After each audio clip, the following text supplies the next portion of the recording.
আপনি করোনার সময় বাড়ি বাড়ি গিয়ে ভোট নিতে পারেন। হিমাচল প্রদেশ, উত্তরাখণ্ডে 1 জন 5 জন, অরুণাচলে ভোটার আছে, তার জন্য বুথ ক্যাম্প করতে বাধ্য। আমি যদি 300 400 200 ভোটার বলি যে আমি ভোট দিতে যেতে পারবো না, আমাকে আগে ভোট দিতে দেয়নি, আমাকে বিশেষ একটা গোষ্ঠীর লোকেরা, মমতার শান্তির ছেলেরা আমাদেরকে আটকাবে, মারবে।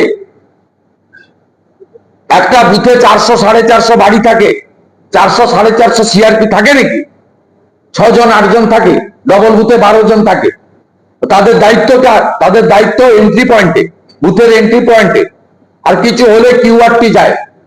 যেমন 2001 সালে ভেকুটিয়া অঞ্চলে নন্দীগ্রামে মনুচকে 125 জন হিন্দু ভোটারকে ভোট দিতে দেওয়া হয়নি।